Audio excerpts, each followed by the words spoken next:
participating in an international chicken collaboration with 9 other channels.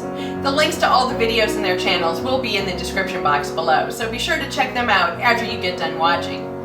It's Thai cashew chicken at Spoon Fork Heart, whole roasted chicken with Italian fresh herbs at the Real Italian Kitchen, vegan chicken and waffles at East Meats Kitchen, spicy curry and chicken skewers at Kimchi and Cornbread, chicken masala at Eat East Indian, chicken affrittata at Ivy's Kitchen, roast chicken with citrus and garlic at Ellen's Homemade Delights, chicken karaage at Critical Eats Japan, and cow soy at Bangkok Fatty.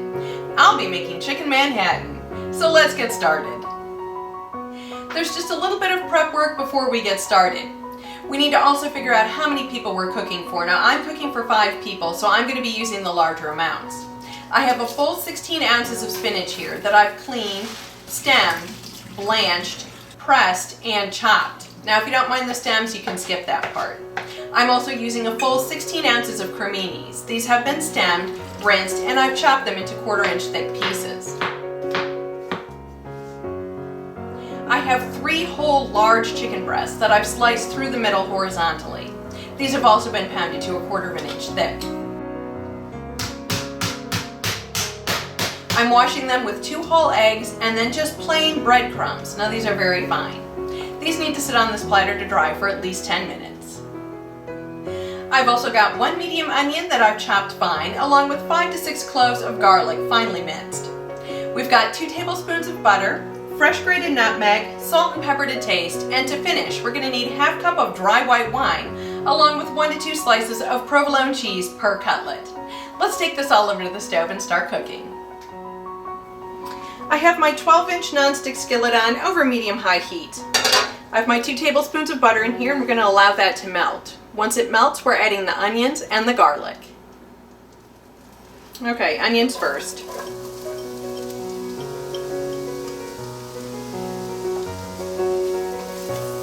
We're going to let these saute for just a couple of minutes before we add the garlic.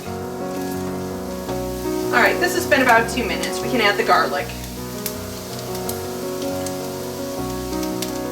Alright, we're just sauteing this for just a minute or so. We don't want this garlic to burn.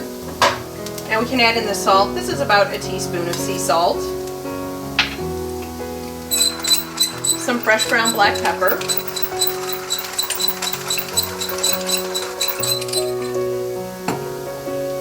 And fresh grated nutmeg. That was about half.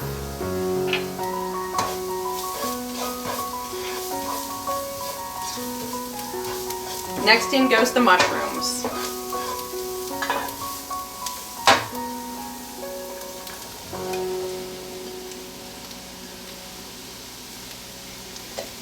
And we're going to saute these till they soften and lose a little bit of their liquid. Alright, we don't want to cook this too much or we'll just completely cook away our mushrooms. Now we can add our spinach. We're going to toss this and then we're going to set this aside.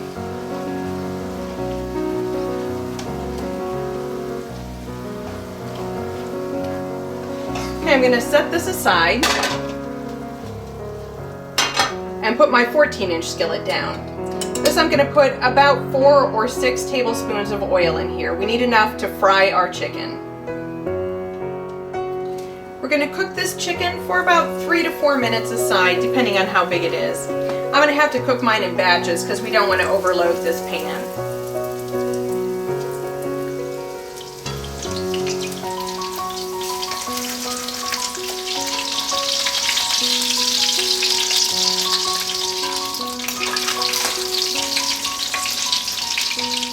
I've drained off almost all this oil. Now you've noticed I kept all these brown bits in here.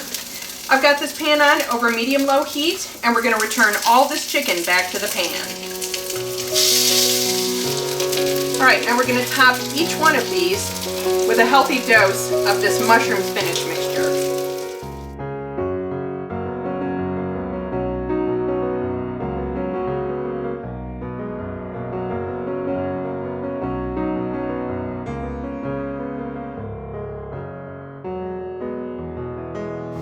Alright, now we're going to put cheese down on each of these. Now I like to tear it in half.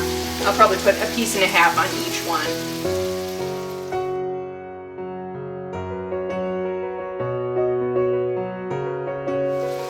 we're going to pour in the wine, not on top.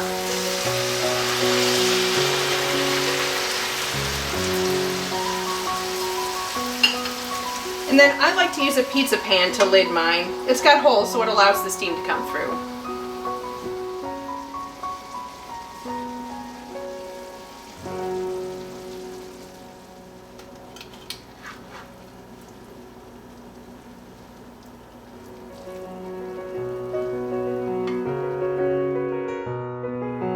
It's time to give this chicken Manhattan a taste. I know it's delicious because I've had it several times. Let me get a little of everything here. This cheese is so melty.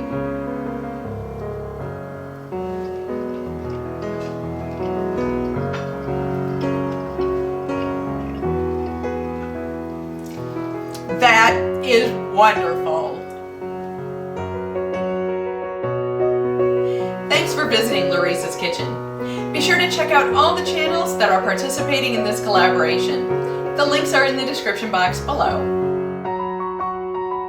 If you haven't already, please subscribe to our channel and turn on notifications to keep up to date with our recipes. Don't forget to like our Facebook page for behind-the-scenes pics and videos, and follow us on Twitter for sneak peeks of upcoming videos and the random cat picture.